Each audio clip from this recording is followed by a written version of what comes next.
Hey everybody, it's Gecko here, back with another video. So, today is the first video of my new travel series that, because of work, I am now traveling across the United States to various locations, and I hope to be hiking in each and every one of them. Today, I'm in Roe Park.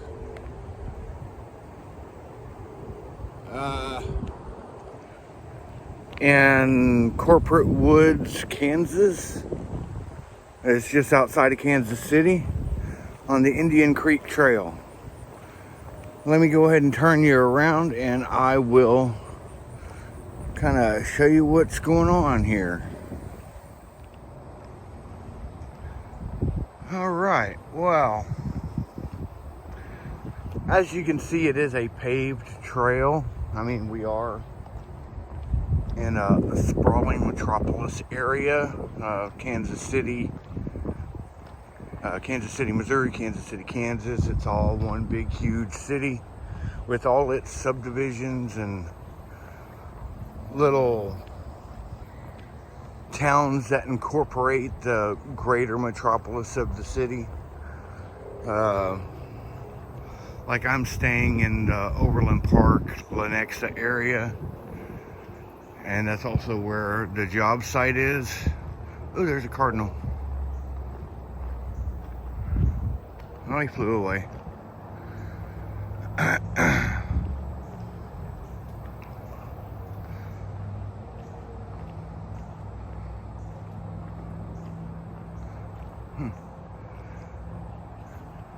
So there's a lot of little bitty towns. It's kind of like Houston. You got Pasadena. You got Katy and Cypress and Spring and all those little bitty towns that make up the Houston metropolitan area. Well, this is kind of the same way. But this is a green belt that stretches for literally miles and miles and miles. I mean, I could not hike the entire length of this trail. I'm only on a little loop of it. But this green belt, shoot, I didn't zoom all the way out, but I would assume that it goes on for at least 20 or 30 miles. And there's a trail and trails throughout the entire thing. And I am going this way. But this is the Indian Creek Trail.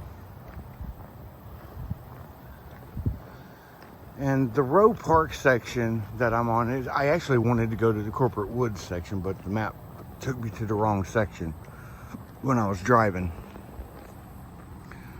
What does that say?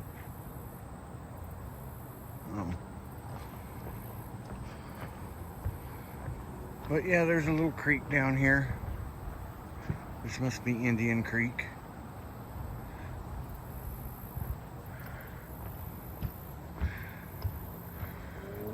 Reminds me of the creeks we had up in Louisville, Texas.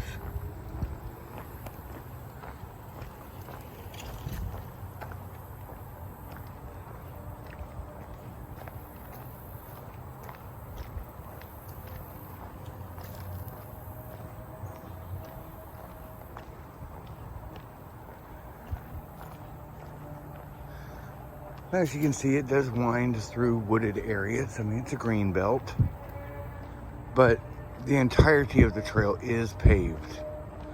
And it's a, walking, dog walking, running, biking trail. It's an all-purpose trail. I mean, you're in a city. You got to kind of expect that.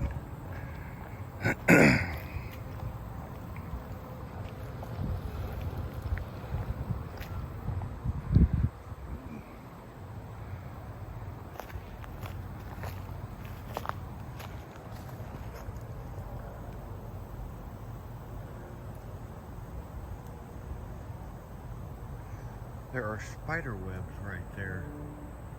Whole mess of them.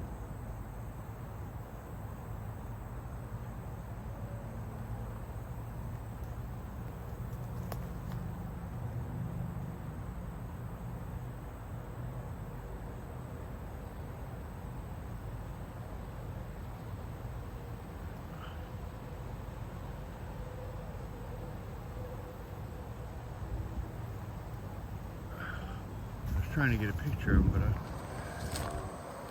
I don't think I'm going to be able to. All right, well.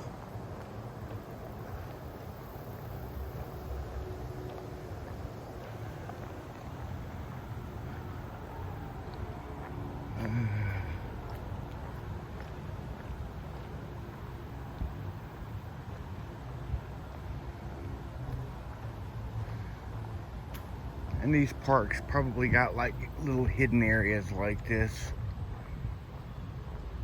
Like the soccer field just in the middle of the woods. I mean, it's probably part of the park. Well, it is part of the park, but it's kind of secluded from the rest of the park.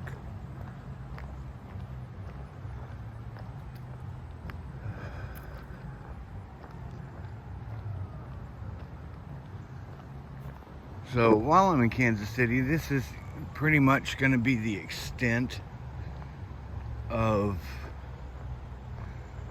the hiking trails that I'm going to get to go to, just for the fact that it is, you know, a metropolitan area. I'm not near any wilderness areas, but it still gets me out of the hotel, gets me back into nature somewhat. And that's all that really matters.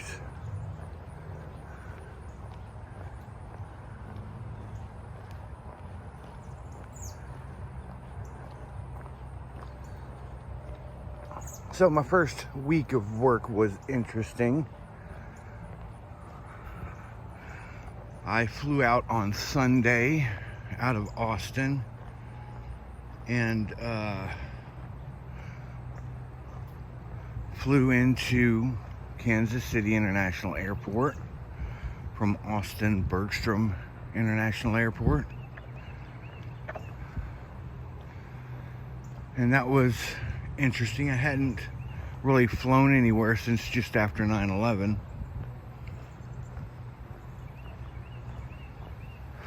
But I'm gonna have to get used to it again, because I'm pretty much gonna be flying every 3 weeks from now on. You know, starting now, in 3 weeks, I'll be flying home for the weekend and coming back out here.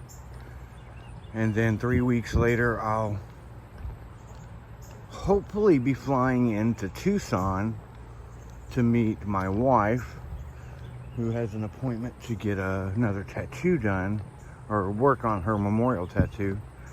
And she was going to try to see if she couldn't get me a tattoo, so yay.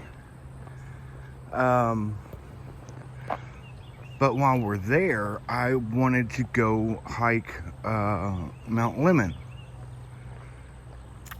My wife's been up there and showed me some pictures she took, and it looks like an awesome little hiking area.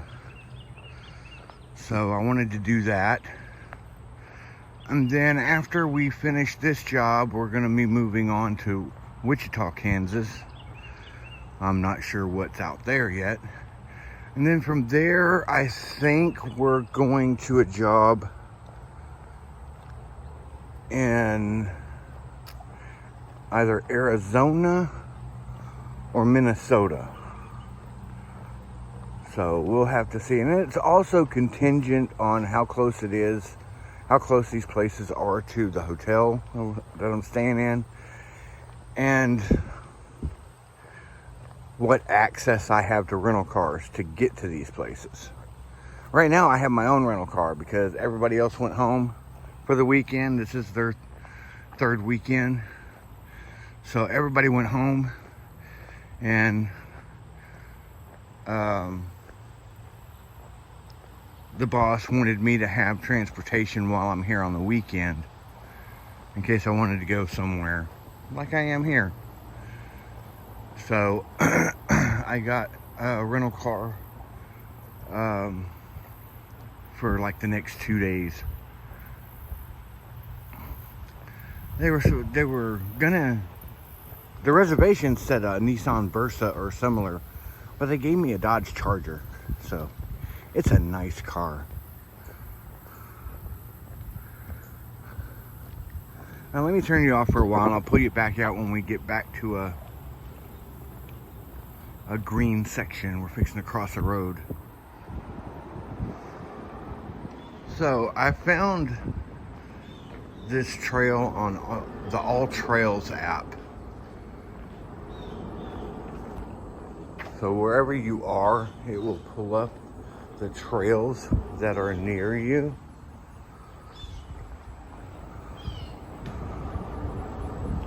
And you can scroll through and it'll have the difficulty rating and the length of the trail, and it'll have some pictures and what type of vehicles and pedestrians that the trail accommodates.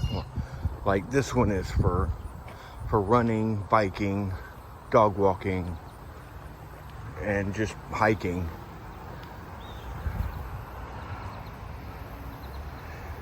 And then most trails, you can put the trail name into like Google Maps or Waze, and it'll give you directions to the trail, and you can just follow them, which is extremely helpful for me in my situation where I'm traveling and I'm in unfamiliar territory.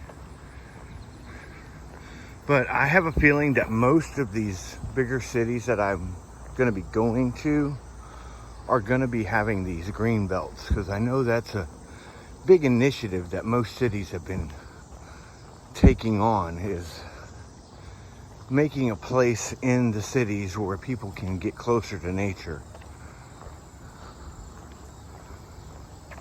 And that's a good thing, because I mean there's people in like New York City that don't have access to places like this. In your bigger cities like Chicago or Boston or places like that, where it's just sprawling metropolis. Like New York City, there's people living in New York City that have never been outside their borough of the city. Their entire lives they've been in the city. And I can't imagine that. I mean, I'm not saying it's a bad thing, but I'm not a city person. I couldn't fathom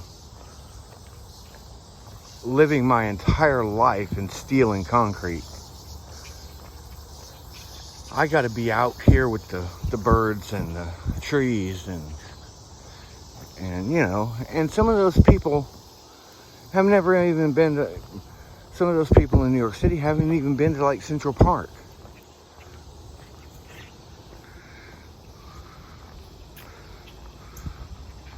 Which, I don't know. I always said that I would never set foot in New York City. I went there once to LaGuardia Airport when I was traveling. I stepped outside to smoke a cigarette, and the noise of just the city was deafening. I mean, it was overpoweringly deafening.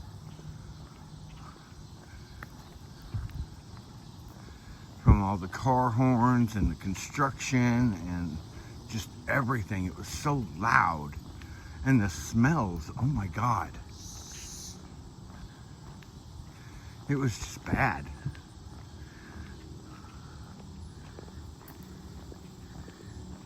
You know, and granted, I was born in Houston, but I moved out of Houston when I was 6. So I didn't have, you know, decades of my life taken up by being in a city. You know, and I did have grandparents that lived out in the country that we would go visit, you know. And we would go visit family that lived out in the country. So I wasn't stuck in the city.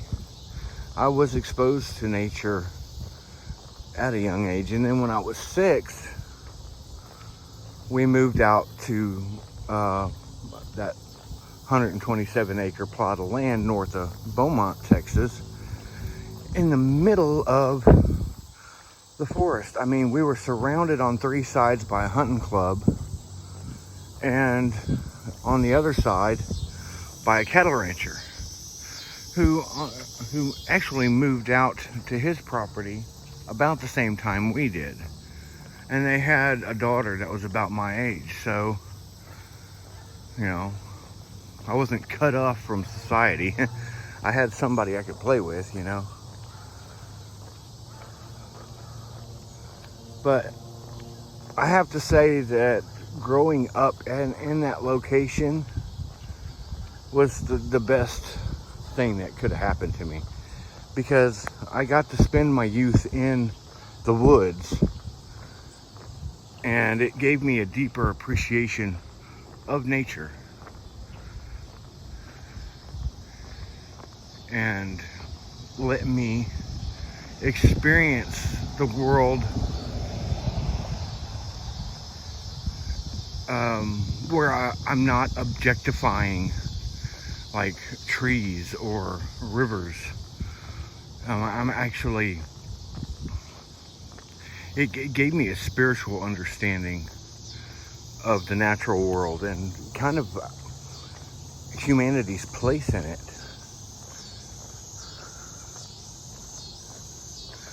Because, you know, just being in society, they teach you that you're masters over the world, that the world is there for you to do with as you please. And that's one of the reasons why we're facing deforestation and water shortages and urban creep, you know. They've lost their connection to nature. Let me turn you off a bit. I've come to, path continues 600 feet. I'm going to turn you off and turn you back on when I get to the trail. I wonder if you heard a who down there. You see any who's? I don't see any who's.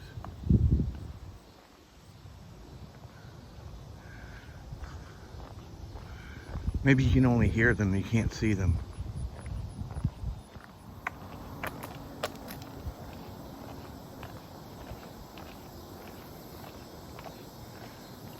One of the disadvantages of being in a city green space is that you have to cross these roads. But hell, that creek is about the same size as San Marcos River back home.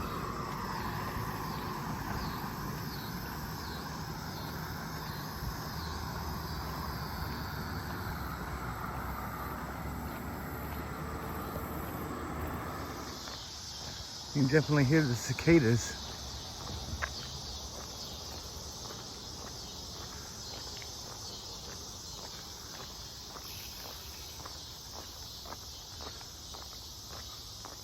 They're not out in Texas yet.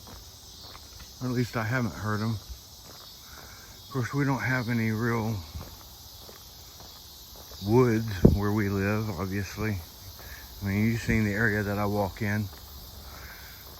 You know, from the house to the interstate and back.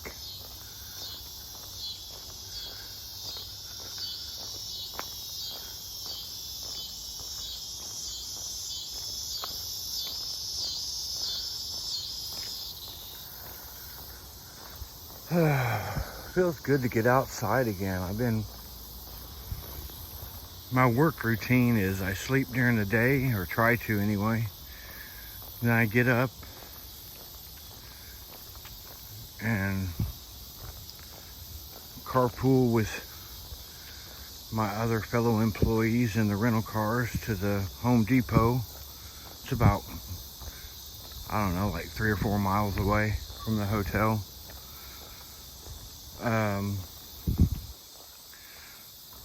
Work all night building up the big steel racking and stocking the product on it. That's pretty much all I do. And then once we get off work, I come back, take a shower, go to the little restaurant in the hotel and get breakfast buffet, which you gotta pay for. I hate that. I miss hotels with continental breakfasts that are free, and it's like $11, but it is all you can eat. I was lucky enough, they didn't tell me that the per diem for this job was reimbursed at the end of the week, and I came here with no money, thinking that I was going to get my per diem up front, because that's the way it used to be back when I did it before. And so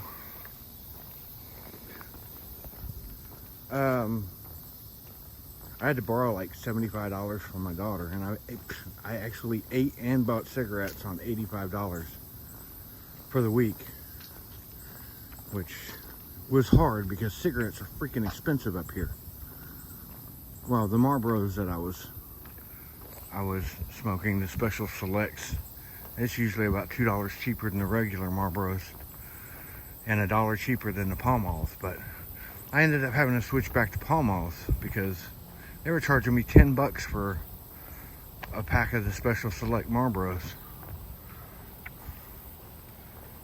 And I tried to smoke Lucky Strikes because it was like 50 cents cheaper than the Pall Malls, but ugh, those are some harsh cigarettes. I'll never smoke those again. So, but we're on the Kansas side of Kansas City, and if you go to Missouri, the cigarettes are cheaper. So I may have to tomorrow or sometime take the car and go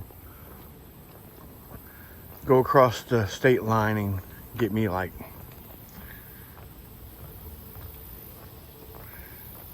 a couple packs of cigarettes, like 5 packs of cigarettes.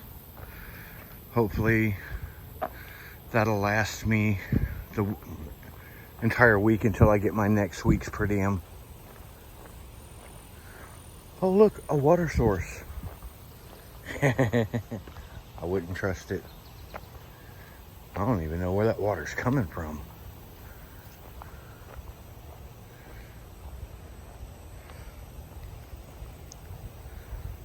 There's probably a water spigot up there that got left on.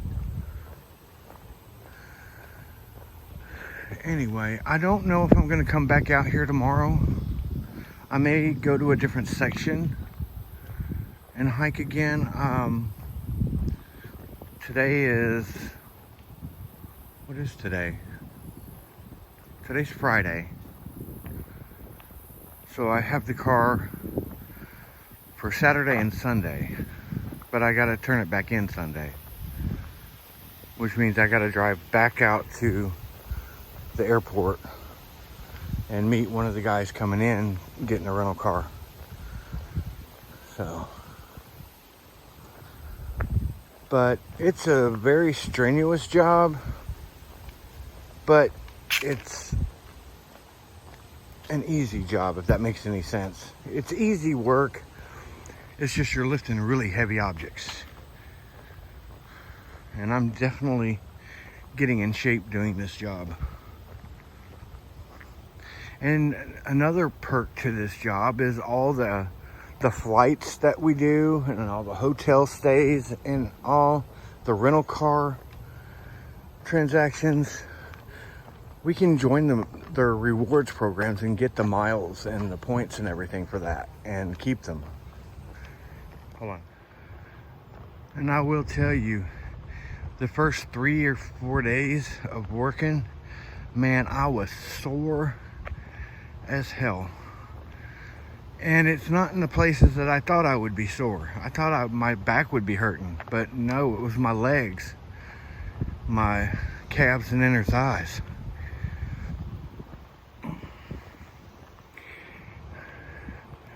It's from pushing and pulling all those heavy carts using my legs.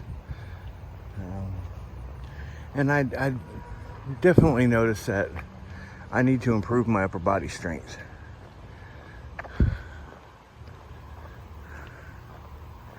But this job will help me with that as well.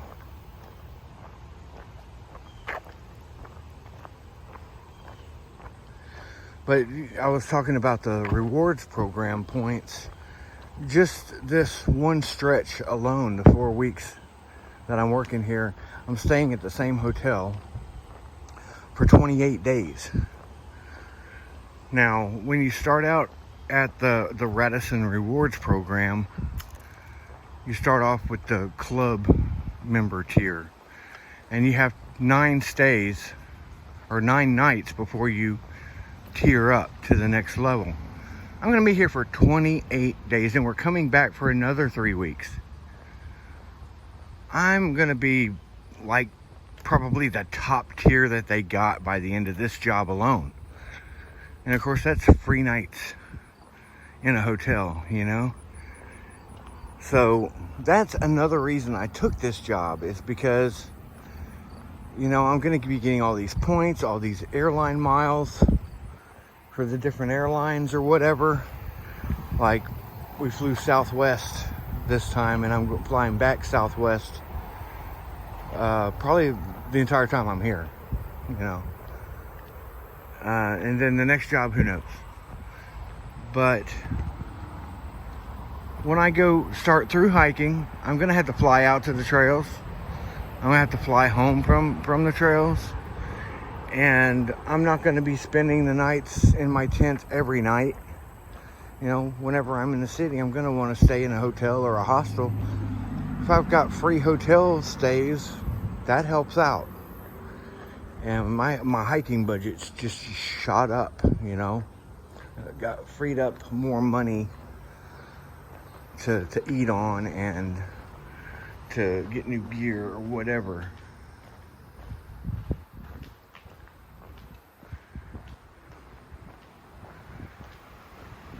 So I can do the trail on less money.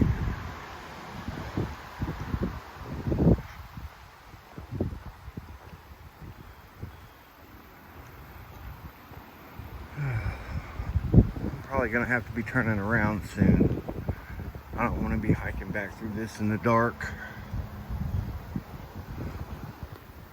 But I was wanting to at least finish this loop, and then once I come back out here, if I come back out here tomorrow, I'll start on the next loop.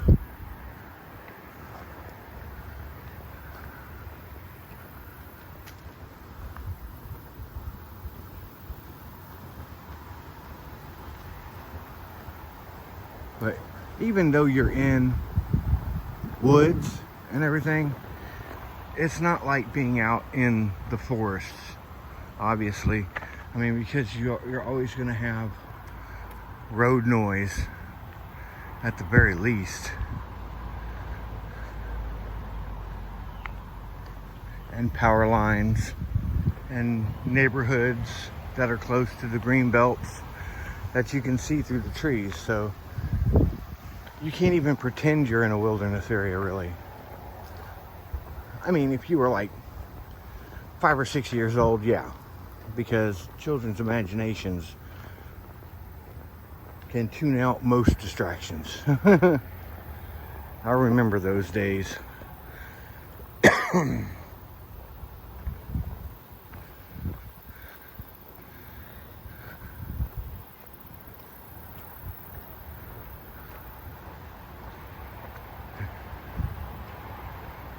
Maybe eventually I'll, you know, once I'm done through hiking, maybe I can do seasonal work until I can save up enough money to get a little piece of land somewhere with trees on it that's out in the middle of nowhere, and put me a little tiny house on it or something. Because that's one of the conversations that me and my wife had before I left. Is, I mean,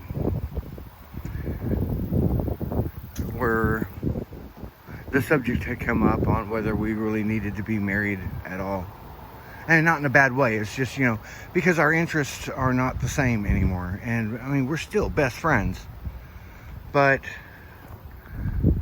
you know, why I don't want to tie her down with the legality of having a husband if she can be with somebody else who's going to make her happier. So, and we'll still be friends and keep in touch. And if we get an intentional community, we'll still live together in the same area. So there is that. But it would give her a chance to pursue her own goals and me to pursue mine. And you know, our goals kind of have shifted away from each other. Like, I want to through hike and do seasonal work and eventually live on a little piece of land in the middle of nowhere. That's my dream. You know, and be self-sufficient.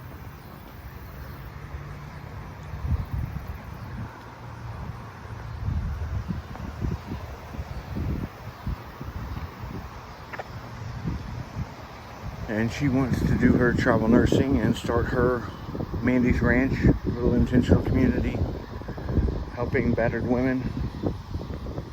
Oh, that's her dream.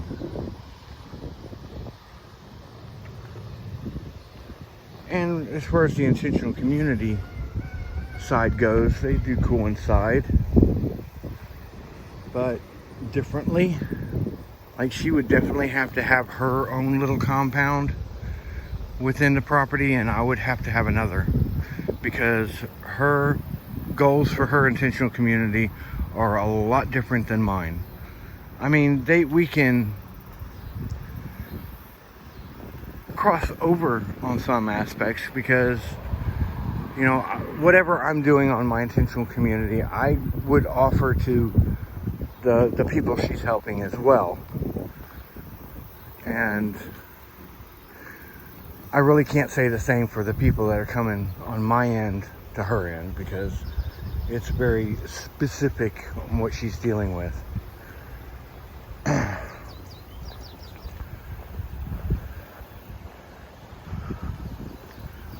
Oh, the water sound is beautiful. Little rapids down there.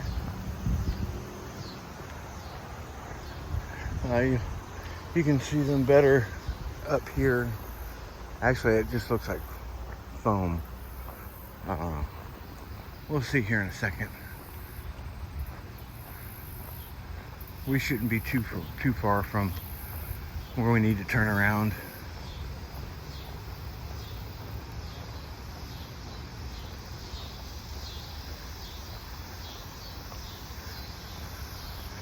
I mean, it's not like hiking my, you know, Purgatory Creek natural area back home, but it definitely gets me out of the hotel, gets me walking, hiking. I'm not really hiking, but it's walking for a walk and talk.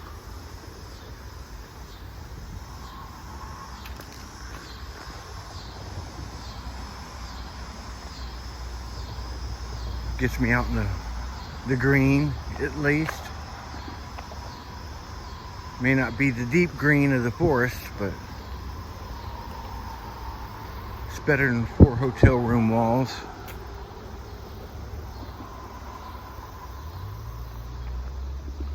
Oh, that's pretty.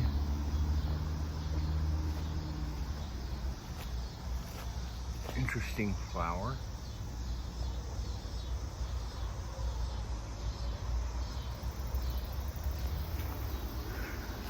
Didn't expect to see flowers on this trail. I guess they are everywhere. Look at that.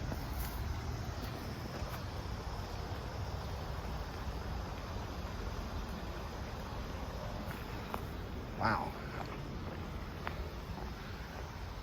Had to snap a picture of them.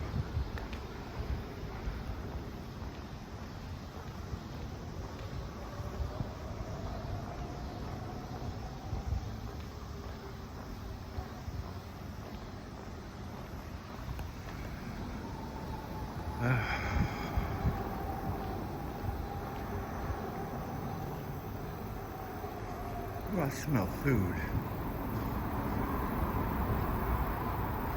That It's a big road. There's probably a restaurant up there or something.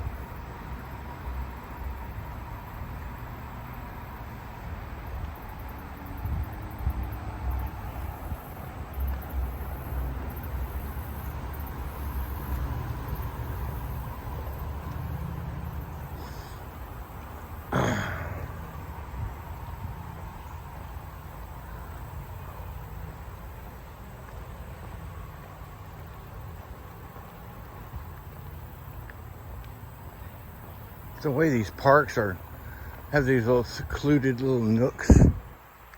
Reminds me of Thompson Park up in Watertown, New York, where I lived for like 10 years. It's on top of this huge hill, and it had these little like cul-de-sac nature grassy areas where it was cut off from where if you're on a road you couldn't see into it, and very secluded. There must be a little local swimming hole over there. I hear a lot of kids over there.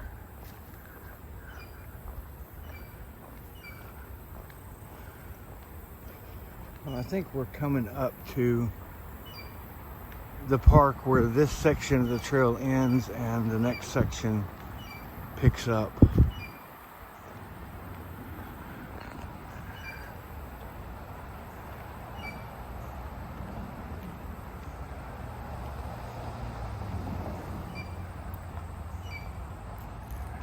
And the sun is dipping lower to the horizon, and I'm probably just gonna get up here and turn around.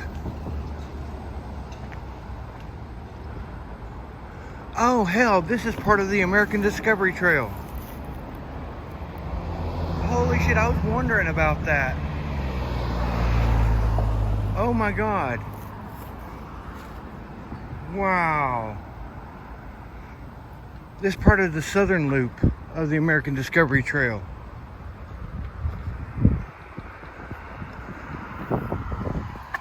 Oh, let me look at the map right quick.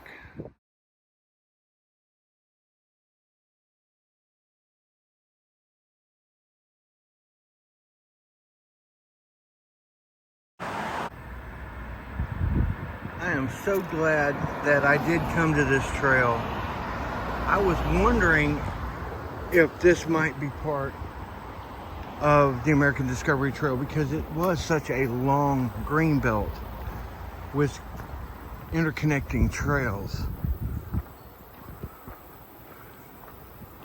So, I mean, by this point in a person hiking the American Discovery Trail's journey, this would be about the halfway point. I mean, because it's right smack dab in the middle of the United States. So, I don't know. I mean, can you see hiking on the American Discovery Trail and coming in here into the city at like dusk, and you know, there's probably not any hotels close to the trail, and trying to find some place in here to camp, you know, throw up a little stealth camp somewhere. I mean, especially with the locals, you know, running around the woods.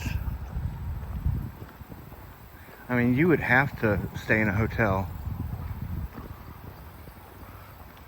But then that was one of the reasons why I didn't necessarily want to hike the American Discovery Trail, is because most of the trail is hiking on this pavement or road shoulders. Not the most comfortable places to put your feet down at, you know? I may consider it after I have a couple of through hikes under my belt and get used to through hiking. But I don't know if I would necessarily want to undertake 6,800-mile hike on terrain like this. And I'm also having doubts about hiking the Florida Trail. I don't necessarily relish the thought of hiking in waist chest deep swamp.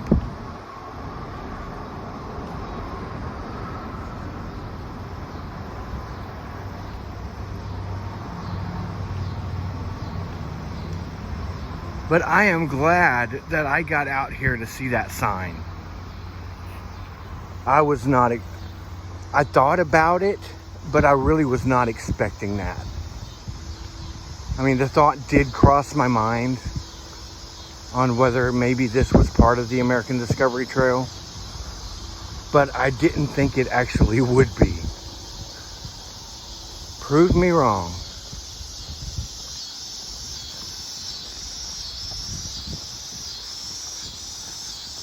I can't remember if he went the southern route or the northern route.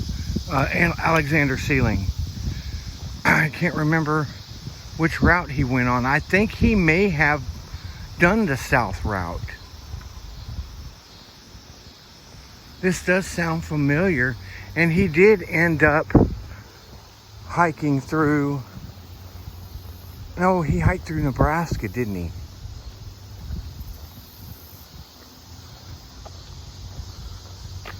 Maybe he did take the northern loop. This would be the southern loop. And if I was hiking on the American Discovery Trail and it was going to be in the middle of summer, I would want to hike further north as well. I mean, why hike in hotter temperatures when you can hike in cooler temperatures, you know, in the summer?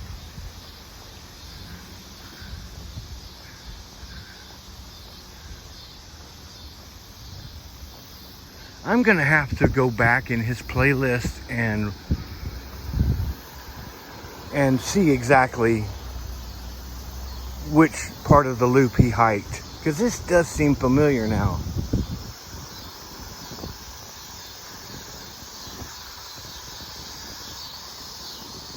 I mean, talk about your resupply. There's a Walmart right there.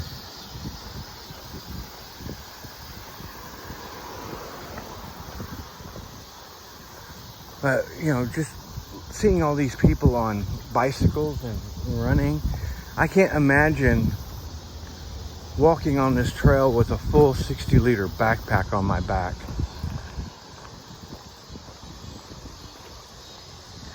And blending in, you know?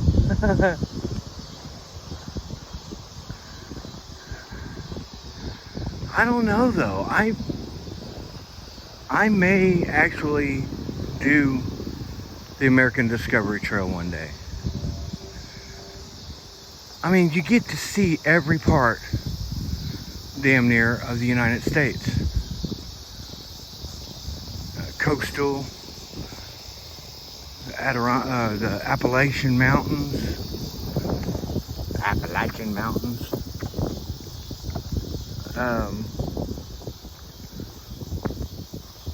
The canal area, you know, Ohio and New York,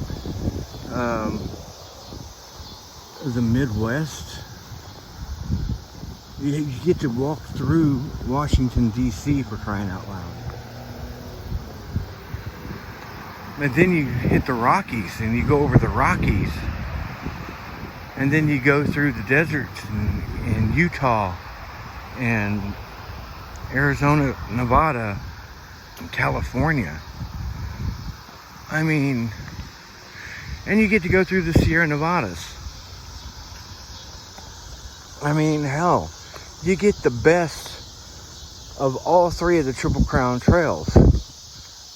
You know, the Rockies, the Appalachian Mountains, the Sierra Nevadas, and all on one trail.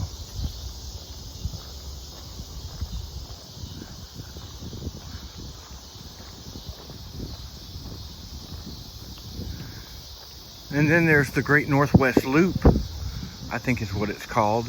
It's not an official trail, but it's one that hikers have stitched together. That basically you're going on the Continental Divide Trail to the Pacific Northwest Trail, and then down the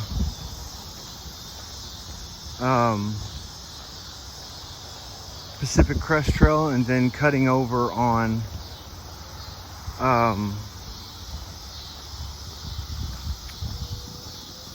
the Arizona Trail and Colorado Trail.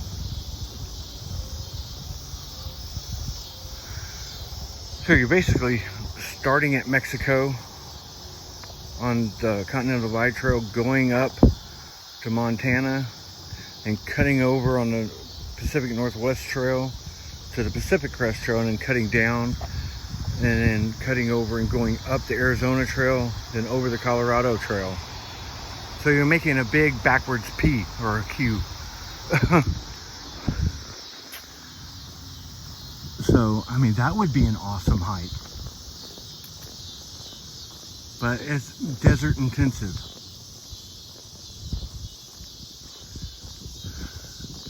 But it's desert and mountains. You know,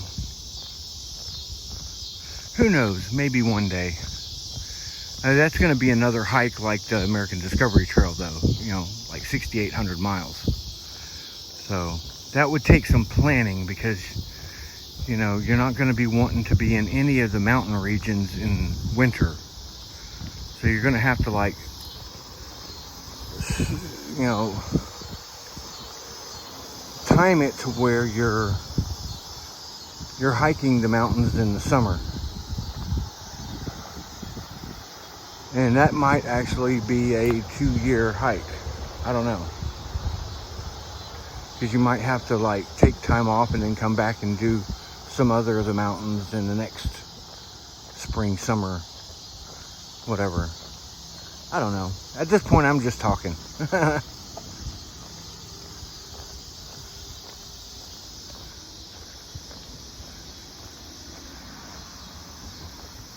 But that is cool. That is really cool that I am on a piece of the American Discovery Trail.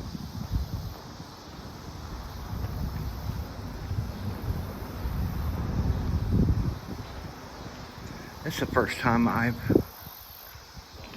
set foot on one of the National Scenic Trails.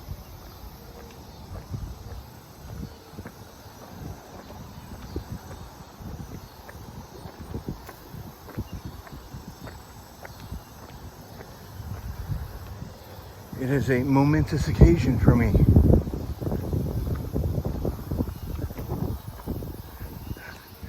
And I'm gonna have to post that picture to my wife. She always gets on to me because all I talk about is hiking and through hiking and through hiking and through hiking and trails this and gear that. There's sometimes she gets really tired of hearing about it.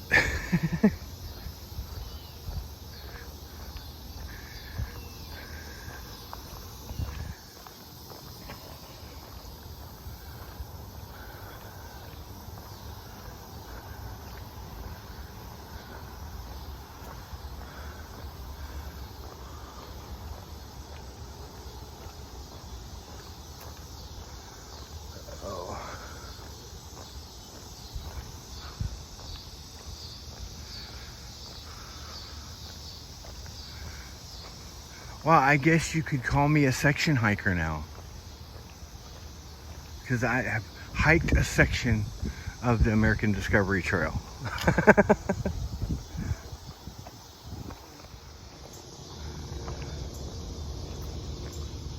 I guess hiking the American Discovery Trail isn't really too much different than the Appalachian Trail in some regards. I mean, you may not have shelters on the American Discovery Trail other than, you know, like 2 or 3, but you do have like picnic areas and campgrounds that you can camp at. It's just some of them you have to pay for. And there's, you know, you're closer to civilization for longer.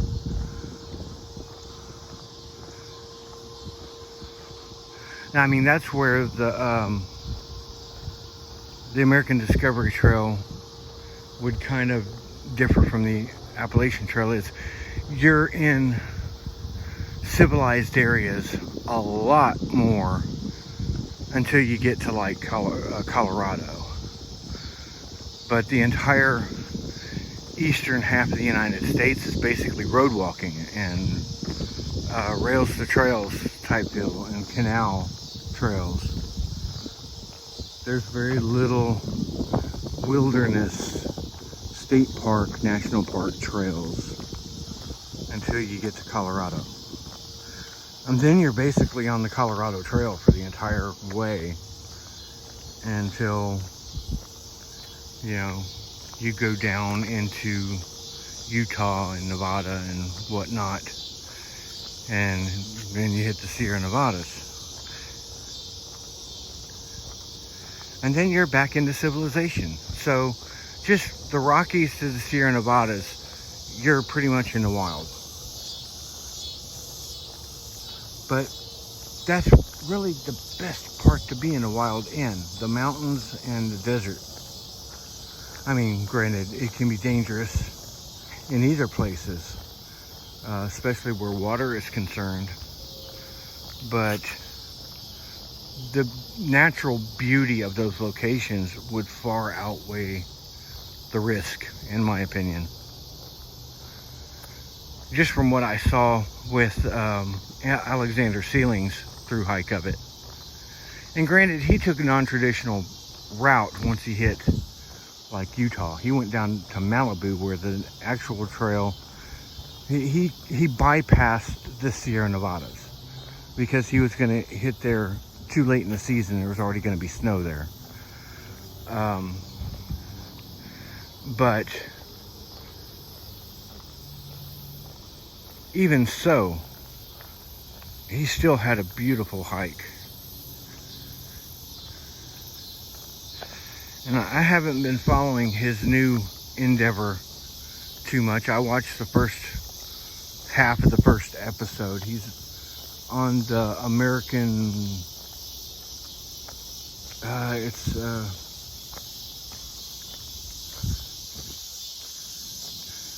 don't remember what he called it, but he's basically doing a route across the United States on a motorbike.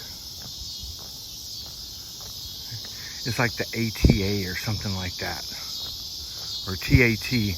Oh, the Trans-America Trail. That's what it is.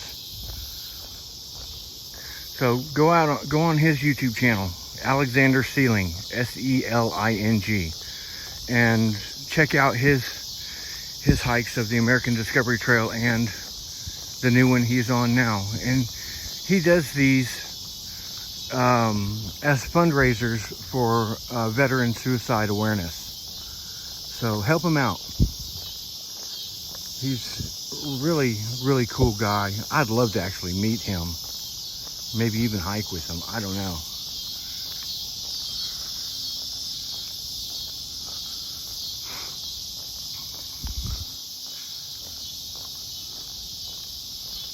But it's starting to get dark. Doesn't look it on camera, but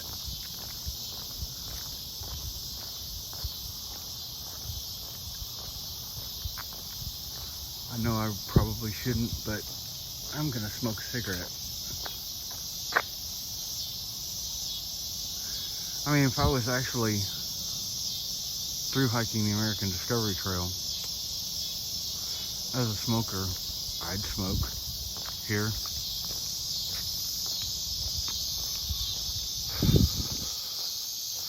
I mean, because when you're doing a hike like this, I mean, hike through an area like this for like 20, 30 miles, you gotta have a cigarette, you know? I am hoping, though, by the time I get around to hiking the American Discovery Trail, if I ever do, that I will have stopped smoking. Hell, I'm hoping by the time I finish hiking the AT, I can quit smoking. Because hiking like that will definitely incentivize me to not smoke.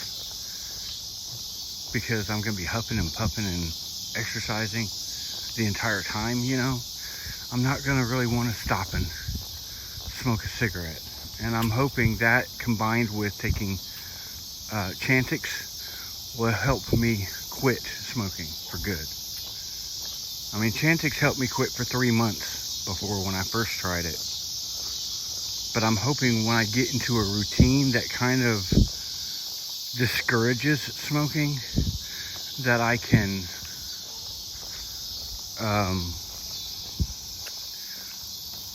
actually quit.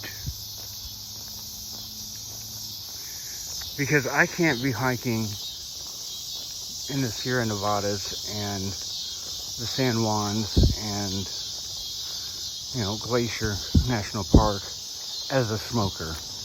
There's just no way. I mean, you saw what it did to me when I was up in Estes Park. That was YMCA of the Rockies. Man, I couldn't hardly breathe.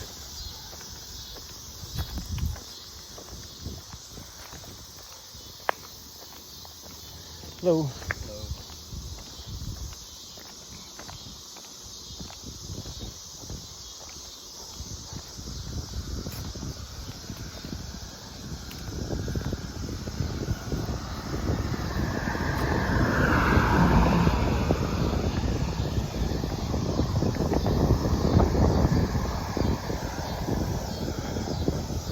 I wasn't going to take that other section of the trail for the simple fact that I would just have to cross the next road to get to the trail I was on.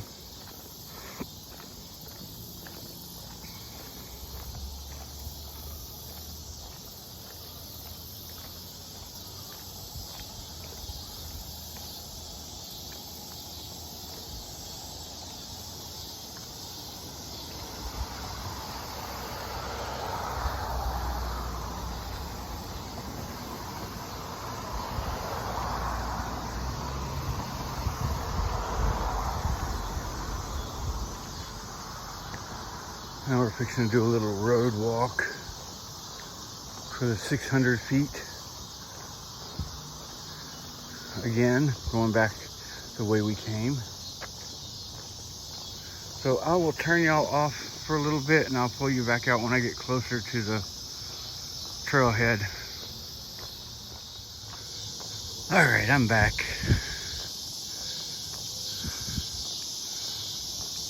I texted my wife. Look where I'm at.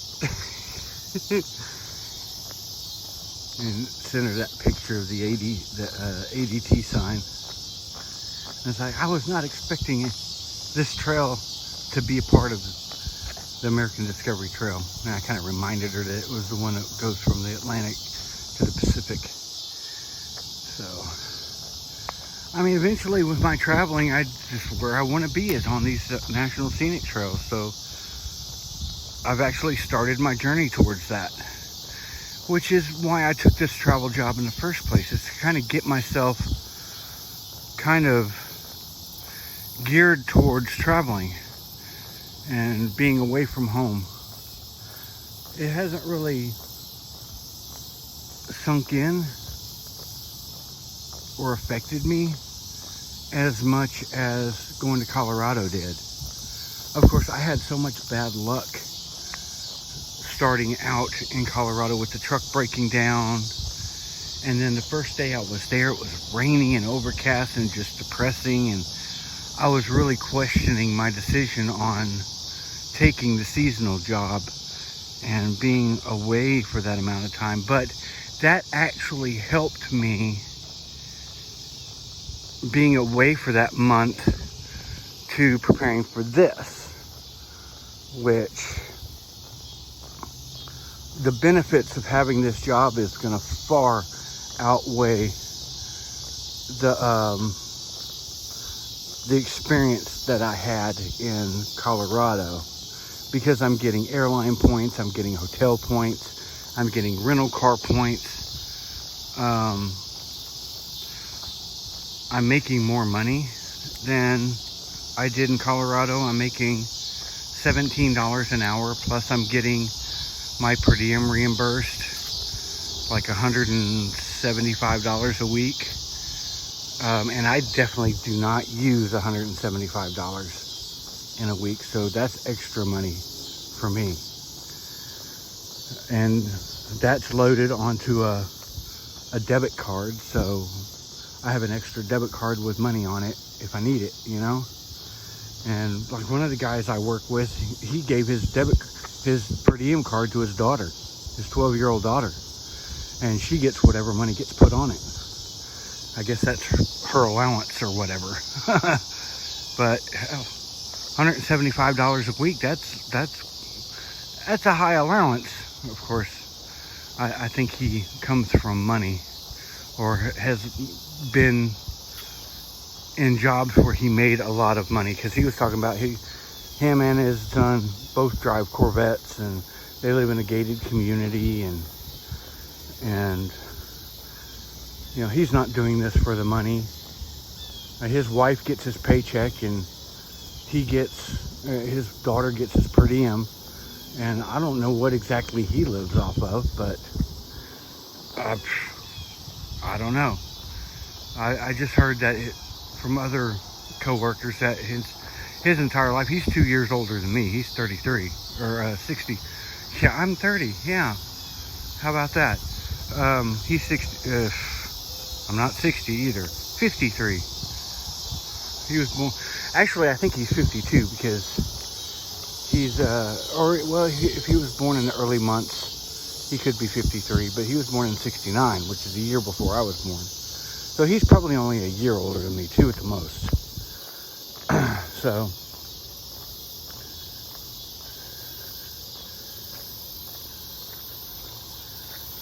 the benefits of this job far outweigh, you know, anything else.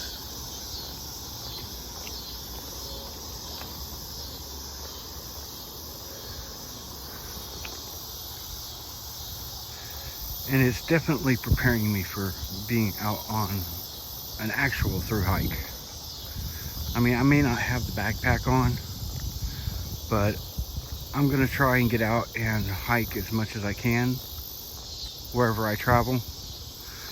And just doing this hard ass work is gonna help me get back in more of a peak physical shape, you know.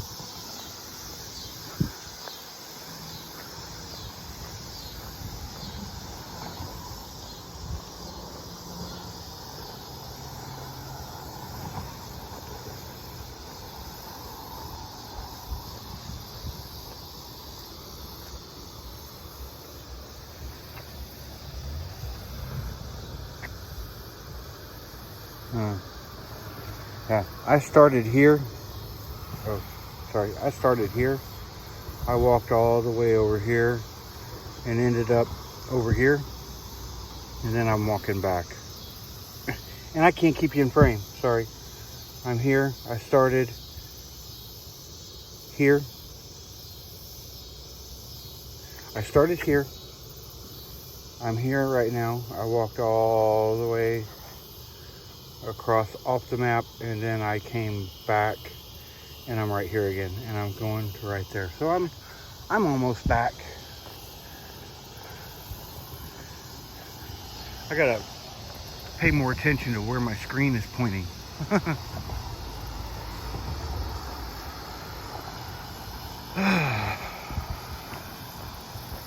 I'm definitely glad I came out here today.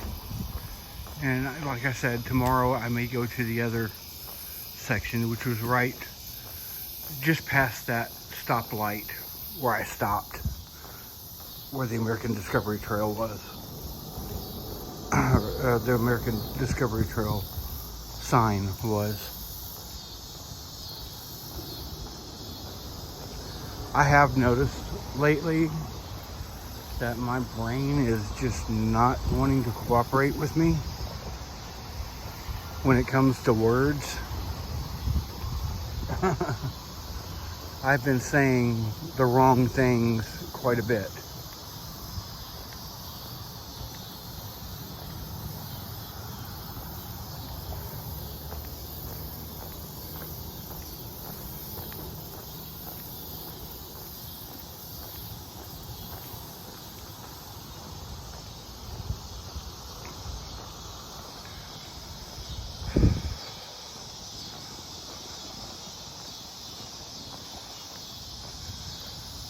And I've noticed it's when it comes to numbers. Not necessarily words, but numbers. Oh, here's a larger map of the trail system here. See, it goes on that way, but we're here. We're only going from like here to here. So this trail keeps on going off the map on either side. So it is a long green belt. And like I said, it's part of the American Discovery Trail, which goes from the Atlantic to the Pacific. So I don't want to hold up traffic or somebody hiking up on me.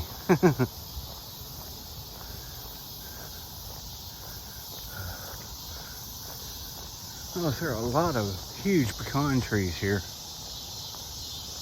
That's what these two big trees are. They're actually going to have pecans on them.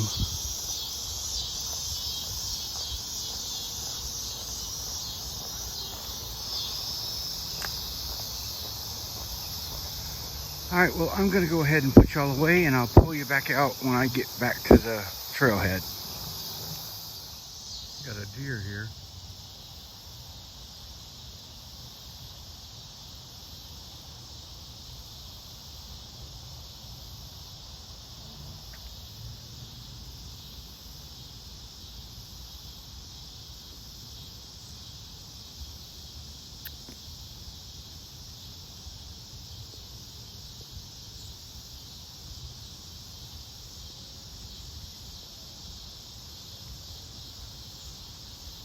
You got spooked.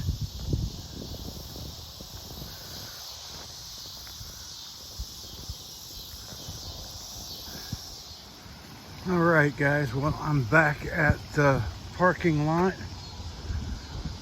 and that will conclude the video for today. Hopefully I can come back out tomorrow if I feel up to it.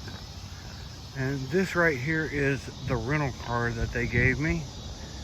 I call her the Purple Panther. Look at that. That is one mean machine right there. Alright, so well, that'll do it. If you haven't done so already, hit that subscribe button. We're skyrocketing up to 171 subscribers. Yay. The more the merrier, I say. So, if you found any worth or entertainment value in this video or any other video that I've done for this channel, hit that like button. And while you're at it, go ahead and swipe that notification bell to be notified anytime I upload a new video to Gecko's Trails. That being said, y'all stay safe, y'all stay sane, and get out and hike a trail. You'll thank me for it, and you'll feel so much better. Where y'all at? Oh, there you are. All right. Till next time. Gecko saying bye.